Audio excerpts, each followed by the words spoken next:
करायचं? म्हटलं विग आणून लाव. म्हटला तुम्ही विग आणून लावा. असला रोल करतो म्हणला द्रौपदीचा. 4 पिढ्या म्हणला पठ्याच्या नाटकात काम करतो. मी द्रौपदी व्हायला तयार आहे, पण माझी एक अट आहे. म्हटलं काय? म्हणला ते दुर्योधनाला सांगून ठेवा, फार एक्साइट व्हायचं नाही.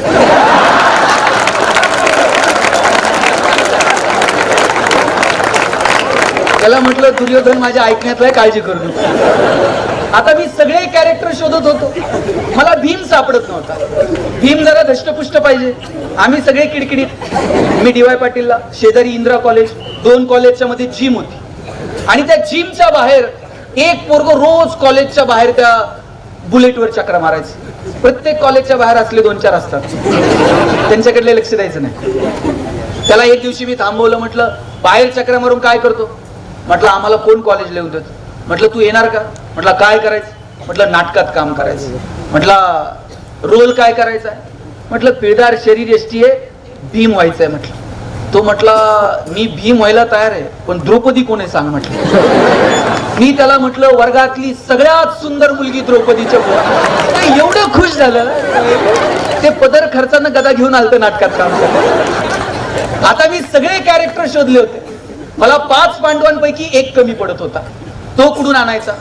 आमच्या वर्गात एक पहिल्या बाकावर बसणारं पोरग होतं, ज्यानं आयुष्यात अभ्यास सोडून दुसरं काहीच केलं नाही. प्रत्येक वर्गात असलं एक तर असतंय. कधी पिक्चरला नाही. ते पिक्चरला आम्ही त्याला घेऊन गेलो ना, त्यानं 2 वर्षात शिट्टी वाजवली नाही. ते पिक्चरला येताना 1 रुपयाची शिट्टी घेऊन यायची. आणि खूप मोह झाला की खाली बघून असं शिट्टी मारायची. त्याला म्हटलं मान वर करून मार. ते घाबरायचे. त्याला म्हटलं अरे कोण बघत नाही, पडद्यावर कुणाला कळतंय कोण शिट्टी मारते. प्रेझेंटेशनला सुद्धा त्यानं कधी मान वर केली नाही, खाली मान घालून बोलणार. पण आम्हाला गरज होती. म्हटलं नाटकात काम करणार का? म्हटलं दादा मला मान वर करून बोलता येत नाही. म्हटलं बोलायचंच नाही. आपल्या सरांनी आपल्याला काय सांगितलंय? S for strength, W for weakness, O for opportunity, T for threats. तुझी मान खाली आहे ना, तुला शोभल असं काम देतो. म्हटलं काय? म्हटलं 5 पांडवांपैकी एकाची भूमिका तू करायची. द्रौपदीचं वस्त्रहरण सुरू झालं का शर्मेनं मान खाली घालायची, नाटक संपेपर्यंत वर करायची. शोभल असं काम. सगळे कॅरेक्टर ठरलेले, सगळ्यांना सगळं माहित होतं. फक्त भीमाला माहित नव्हतं की द्रौपदीच्या भूमिकेत मुलगा मुलीचा रोल करतो. द्रौपदीच्या वस्त्रहरणासाठी दुर्योधन आणि दुःशासन पुढे निघाले का भीम त्यांच्या मागच गदा घेऊन. आम्ही दुर्योधनाला म्हणायचो पुढं हो, द्रौपदीच्या फक्त पदराला हात लाव, कृष्ण येतोय, प्रकरण मिटतंय. दुर्योधन प्रचंड घाबरलेला. दुर्योधन म्हणला ते इतिहासात काय झालं ते झालं. म्हणला तुम्ही भीमाला पकडा, त्याशिवाय आपण द्रौपदीच्या नादाला लागत नाही.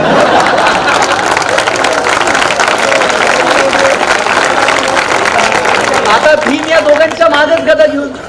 भीमाला म्हटलं लका गप, कृष्ण येईपर्यंत दमदर. भीम माईक जवळ गेला, जोरात गदा फिरवली, म्हटला इतिहासात काय झालं ते झालं, आता नाही. जोपर्यंत हा पठ्ठ्या स्टेजवर आहे आणि आपल्या हातात गदा आहे, तोपर्यंत द्रौपदीचं वस्त्रहरण होत नसतं. बरं कृष्ण स्टेजच्या मागं घामाघूम झालेला. कृष्णाला म्हटलं तू तरी ये. कृष्ण म्हटला इतिहासात काय झालं ते झालं. भीमाची गदा खरी असल्या कारणाने आणि आमचं सुदर्शन चक्र थर्माकोलचं असल्या कारणाने समोरासमोर लढाई होऊ शकत नाही. आता करायचं का? मग आम्ही ठरवलं दुर्योधनाच्या मदतीनं भीमाला पकडायचं. हल्ली कुणी कुणाची मदत घेत? आम्ही भीमाची घेतली म्हणून काय झालं, आम्ही दुर्योधनाच्या मदतीनं भीमाला पकडायला गेलो. आणि भीमानं जी गदा फिरवायला सुरुवात केली, ती फिरवता फिरवता चुकून द्रौपदीच्या विग मध्ये त्याला म्हटलं शिरली तर शिरू दे, उचलू नको. त्याला राहावे ना, त्यानं जी गदा उचलली, द्रौपदीचा विग एकीकडं, द्रौपदी एकीकडं. सगळं टक्कल दिसायला लागलं, सगळं सभागृह हसायला लागलं. मला तर इतकं वाईट वाटलं. म्हटलं पहिलं वर्ष, पहिलं कॉलेज, नाटकाचा कार्यक्रम झाला. आमच्या चौघांच्या माना शर्मेनं खाली गेल्या. आणि आश्चर्य असं, आतापर्यंत ज्याची मान खाली होती त्यानं वर बघितलं. बरं त्यानं इकडं तिकडं बघायचं तर द्रौपदीकडे बघतंय. त्याला सांगितलं होतं नाटकात एक शब्द बोलायचा. ते माईक जवळ गेलं आणि द्रौपदीला म्हणतंय द्रौपदी तू बालाजीला कधी गेलती?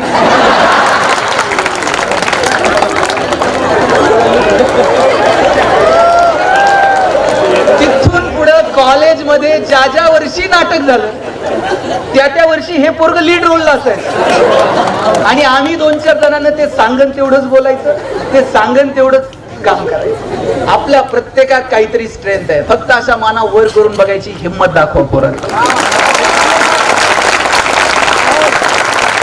आयुष्य खूप सुंदर आहे. परत हे कॉलेजचे दिवस नाहीत, परत तारुण्य नाही. जे क्षण वाट्याला येतील ना ते हिमतीनं जगायचे, आनंदानं जगायचे. संकट वगैरे सगळ्यांच्याच आयुष्यात येतात, कुणाच्या वाट्याला संकट नाही रे मला सांगा. प्रत्येकाच्या वाट्याला संकट आहे, दुःख आहे. पण ते संकट, ते दुःख थोडस बाजूला सारायचं, आनंदाचे 4 क्षण शोधायचे आणि धम्माल करायची. शिवाजी राजांच्या आयुष्यात किती संकट आली हो. मिर्झा राजेसोबत तह झाला, त्या तहामध्ये 23 किल्ले मिर्झा राजेला द्यावे लागले. वयाच्या 14व्या वर्षी छत्रपती शिवरायांनी 4 यवनी पातशाहीला सुरुंग लावला, एक किल्ला मिळवला आणि मिर्झा राजेसोबत झालेल्या तहात 23 किल्ले द्यावे लागले. केवढं मोठं अपयश होतं मला सांगा. पण शिवाजी राजे थकत नाहीत, शिवाजी महाराज हारत नाहीत. आग्र्याला भेटायला जातात औरंगजेबाला. बरं, जाताना एकटे जात नाहीत, एवढ्याशा संभाजी राजांना सोबत घेऊन जातात. एखादा बाप म्हटला असता संकटात जायचं एकटा जातो, पण नाही, संभाजी राजांना ते सोबत घेऊन जातात. मधला जो प्रवास आहे त्या मधल्या प्रवासात शिवाजी राजे आणि संभाजी राजे यांचं काहीतरी बोलणं झालं असेल की नाही. काय बोलले असतील शिवाजी राजे संभाजी राजांना? स्विस बँकेत आपला अकाउंट आहे, पासवर्ड सांगतो, पुण्यात 2 आपले फ्लॅट आहेत. काय बोलले काय असतील? शिवाजी राजांनी सांगितलं असेल, शंभूराजे आतापर्यंत तुम्ही जिंकणं बघितलं, आतापर्यंत तुम्ही यश बघितलं, आयुष्यातला संघर्ष सुद्धा जवळून बघा, चला माझ्यासोबत. घेऊन गेले संभाजी राजांना. तिथं गेल्यानंतर औरंगजेबानं संभाजी राजांना एक हत्ती भेट म्हणून दिला आणि थोडीशी गंमत करावी म्हणून दिलेर खान म्हटला, शंभू राजे आप इतने छोटे और हाथी इतना बड़ा, इस हाथी को आप महाराष्ट्र में कैसे ले जाओगे? एवढासा संभाजी राजा दिलेर खानाच्या डोळ्यात डोळे घालून सांगतोय, तो जानवर है, बैठ कर जाएंगे, नहीं आया तो खींच कर ले जाएंगे, लेकिन हमारे आबा साहब ने जो आपको किले दिए हैं वो तो अभी महाराष्ट्र में है, उन्हें आप आगरा कैसे ले आओगे? एवढासा संभाजी राजा पण माहित होता, आता हात दिलेत आणि गेल्यावर घेऊ की परत एक. अरे लढणं काय असतं, पेटून उठणं काय असतं, ते महाराष्ट्राच्या मातीकडनं जगानं शिकावं. दत्ताजी शिंदे असे रक्ताच्या थारोळ्यात कोसळलेले होते. मानेवरती तलवार ठेवली कुतुबशहानं, विचारलं क्यों पाटील, और लढोगे? आणि त्याही अवस्थेत दत्ताजी शिंदे म्हटले क्यों नाही, बचेंगे तो और भी लढेंगे. ही धमक आणि ही खुमखुमी पोरांना आपल्या मनगटात असली पाहिजे. आणि त्याच्यासाठी म्हणून आता याच वयात मोठी स्वप्न बघा. उद्या कलेक्टर बिलेक्टर झाला, लाल दिव्याच्या गाडीत बसून याल रे पोरांना. तुमचं दार उघडायला पण शिपाई असेल. काय तुमच्या बापाच्या चेहऱ्यावर आनंद असेल मला सांगा. उद्या संशोधनात गेलात, काहीतरी वेगळं काम करू शकलात, नोबेल बिबेल मिळाला, काय तुमच्या आईच्या चेहऱ्यावरती आनंद असेल मला सांगा. आणि का आपण ही स्वप्न बघायची नाही? किती मोठं व्हायचं माहितीये पोरांनो? तुमच्या आई वडिलांना तुमचा अभिमान वाटला पाहिजे, इतकं मोठं व्हायचं. तुमच्या आई वडिलांचं नाव तुम्ही पुसलं पाहिजे. ते कोणत्या अर्थानं माहित आहे? आता तुमची ओळख काय? अमुक अमुक यांचा मुलगा, अमुक अमुक यांची मुलगी. काही दिवसानंतर तुमच्या नावानं तुमच्या आई वडिलांना ओळखलं पाहिजे, इतकं मोठं व्हायचं. आणि लक्षात घ्या, एवढं प्रेम जगात कोणच करत नाही तुमच्यावर. कॉलेजवरून घरी गेल्यानंतर पहिला प्रश्न आई काय विचारते? टिफिन खाल्ला का? डबा संपवला का? कोण करतं एवढं प्रेम मला सांगा? लेकुराचे हित वाहे माऊलीचे चित्त, ऐसी कळवळ्याची जाती करी लाभाविन प्रीती.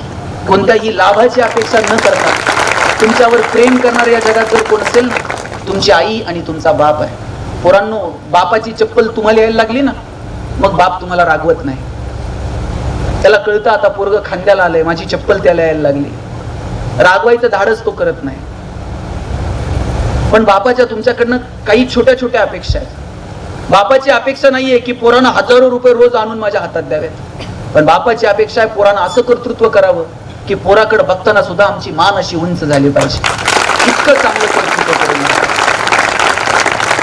तुमच्या बापाचं तर तुमच्यावर एवढं प्रेम आहे, पोरावर नाही त्याच्यापेक्षा थोडं जास्त प्रेम बापाचं पोरीवर असतंय. आणि पुरीचं सुद्धा काकणभर जास्त प्रेम बापावर असते. आई जर तुम्हाला रागवली तर तुम्हाला फार काही टेन्शन येत नाही, आई रोजच रागवत असते. पण वडील जर थोडं मोठ्यानं बोलले म्हणले ना दीदी, दीदीला दिवसभर करमत नाही. दीदी दिवसभर आईच्या मागे पळते.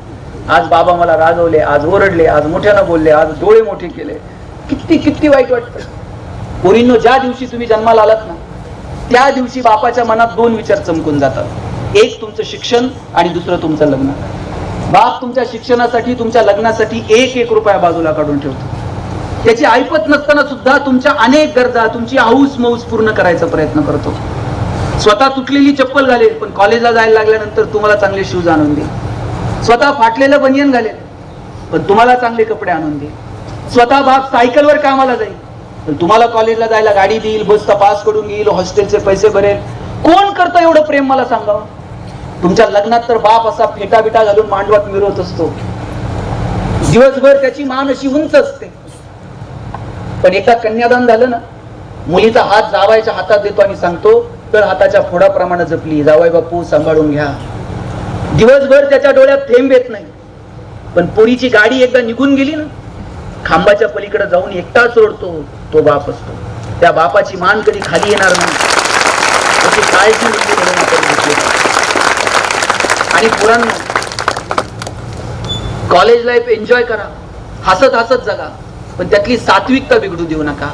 तुम्ही बसमध्ये असाल आणि वर्गातल्या दोन पोरी जर बसमध्ये आल्या ना, त्यांना तुमच्याकडे बघून सुरक्षित वाटलं पाहिजे. संध्याकाळी रस्त्यानं जाताना तुमचं टोळकं उभं आहे आणि एखादी मुलगी कॉलेजची जायला निघाली, तिच्या लक्षात आलं ना माझ्या कॉलेजची मुलं आहेत, तिला तुमच्याकडे बघितल्याबरोबर सुरक्षित वाटलं पाहिजे. अरे इथे मी सुरक्षित आहे, इथं माझ्या कॉलेजची मुलं आहेत. तुमच्याकडे बघितल्यानंतर जर तुमच्या कॉलेजच्या मुलींना, तुमच्या मैत्रिणींना सुरक्षित वाटत नसेल तर जय भवानी आणि जय शिवाजी म्हणायचा अधिकार आपल्याला नाही. आपण आपल्या बहिणीचा जितका सन्मान करतो तितकाच सन्मान इतरांच्या बहिणीचा करा. म्हणजे कोणत्या बहिणीसाठी मोर्चे काढावे लागणार नाहीत, कॅन्डल मार्च काढावे लागणार. कॉलेजचे दिवस परत येत नाही तर मस्त एन्जॉय करा. मला खूप वेळ तुमच्याशी बोलायचं होतं पण मला पुढे जायचं आहे म्हणून जास्त वेळ तुमचा घेणार नाही. पण इतकं सांगतो की हे दिवस परत नाहीत. एका बेंचवर किती जण बसतात रे? किती? 2 का 3? आम्ही पण 3-3 जण एका बेंचवर बसायचो. असं कर्कटकनं रेश बिश मारून जागा वाटून घेता का नाही? शाळेत केलंय की नाही? तुझा हात तिकडे का आला, तुझं दप्तर तिकडे काय? आमच्या सरांनी मॅडमनी मला उठवलं शेवटच्या दिवशी आणि सांगितलं राजा बेंच इथंच राहणार आहे, तुला शाळा सोडून जायची. बेंच इथेच राहतो, सगळं इथंच राहतो. या माईक वरती हे मी घरी घेऊन जाऊ शकतो. आता मी बोलतोय, उद्या दुसरं कुणीतरी बोलेल, परवा तिसरं कुणीतरी बोलेल. ज्या खुर्च्यांवरती तुम्ही बसलाय 5-10 मिनिटं अजून तुम्ही त्याच्यावर, उद्या दुसरं कुणीतरी बसेल. आपण कुणीच मालक नाही होत. आपण सगळे ट्रस्टी आहोत, विश्वस्त आहोत. सांभाळायचं, पुढच्या पिढ्यांच्या हातात द्यायचं आणि निघून जायचं. इतकं सुंदर आयुष्य आहे. म्हणून त्या आयुष्याचा आनंद घेता येईल का, मला वाटतं याचा विचार करा.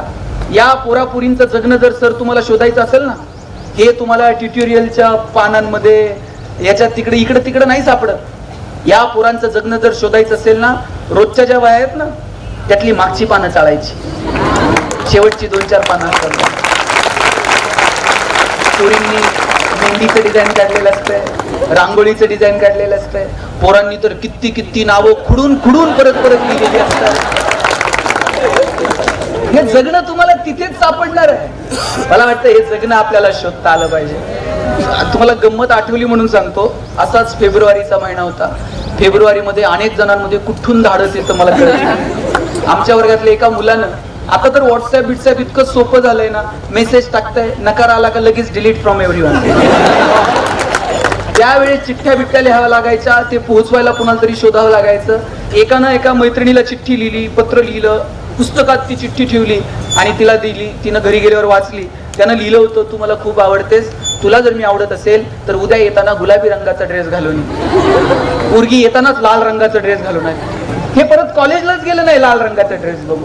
10-20 वर्षानंतर कधीतरी दप्तर ते बॅग वगैरे आवरत असताना त्याला ते पुस्तक सापडलं आणि पुस्तकातली चिठ्ठी त्यानं 10-12 वर्षानंतर वाचली. चिठ्ठीत लिहिलेलं होतं, तुला जितकी मी आवडते त्याच्यापेक्षा जास्त तू मला आवडतो, पण गुलाबी रंगाचा ड्रेस नसल्यानं मी आज लाल रंगाचा.